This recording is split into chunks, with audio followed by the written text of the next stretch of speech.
279, Markandeya said, while the chaste Sita was dwelling there, afflicted with melancholy and grief on account of her lord, attired in mean garb, with but a single jewel on the marital thread of her waist, and incessantly weeping, seated on a stone and waited upon by Rakshasa woman, Ravana, afflicted by the shafts of the god of desire, came to her and approached her presence, and inflamed by desire that conqueror in battle of the gods, the Dhanavas, the Gandharvas, the Yakshas, and the King Purushas, attired in celestial robes and possessing handsome features, decked with jeweled earrings and wearing a beautiful garland and crown, entered the Ashoka woods like an embodiment of the vernal season, and dressed with care. Ravana looked like the kalpa tree in Indra's garden, but though adorned with every embellishment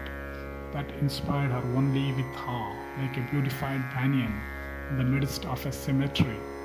And that night wanderer, having approached the presence of that slender-waisted lady, looked like the planet Saturn in the presence of Rohini, and smitten with the shafts of the god of the flowery emblem, he accosted that fair-hipped lady, then frightened like a helpless doe, and told her these words: "Thou hast, O Sita, shown thy regard for thy lord too much. O thou of delicate limbs, be merciful unto me. Let thy person be embellished now by these maids in waiting. O excellent lady, accept me as thy lord.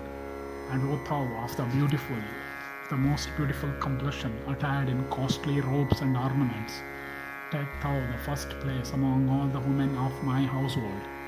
Many are the daughters of the celestials, and also the Gandharvas that I possess. I am lord also of many Dhanava and Daitya ladies, 140 millions of Pisachas, twice as many man-eating Rakshasa of terrible deed, and thrice as many Yaksha do my bidding. Some of these are under the sway of my brother, who is the lord of all treasures.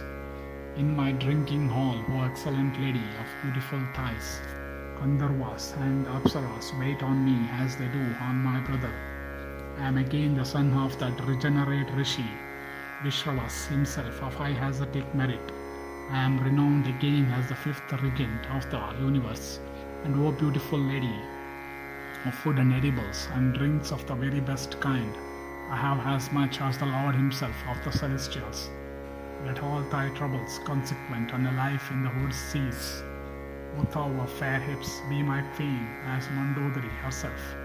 Thus addressed by him, the beautiful princess of Videha, turning away and regarding him as something less than a straw, replied unto that wanderer of the night. And at that time the princess of Videha, that girl of beautiful hips, had her deep and compact bosom copiously drenched by her inauspicious tears, shed ceaselessly.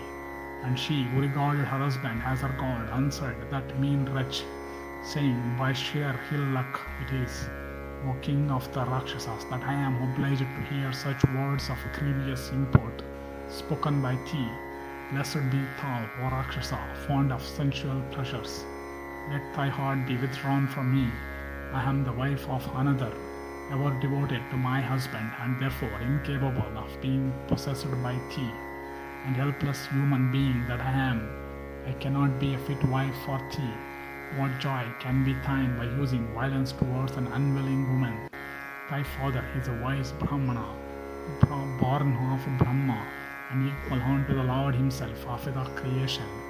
Why dost thou not therefore thyself, being equal to a regent of the universe, observe virtue, disgracing thy brother, that king of the Yakshas, that adorable one who is the friend of Maheshwara himself, that lord of treasures? How is it that thou feelest no shame? Having said these words, Sita began to weep, her bosom shivering in agitation, and covering her neck and face with her garments, and the long and well-knit braid, black and glossy, falling from the head of the weeping lady, looked like a black snake. And hearing these cruel words uttered by Sita, the foolish Ravana, although thus rejected, addressed Sita once more, saying, O lady, let the god having the Makara for his emblem burn me sorely. I will, however, on no account, O thou of sweet smiles and beautiful hips, approach thee as thou art unwilling. What can I do to thee that still feelest a regard for Rama, who is only a human being and therefore our food? Having said those words unto that lady of faultless features, the king of the Rakshasa made himself invisible then and there and went away to the place he liked.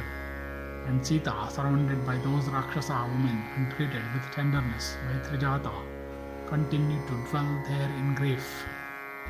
Thus ended section 279 in the Draupadi-harana Parva of the Vana Parva.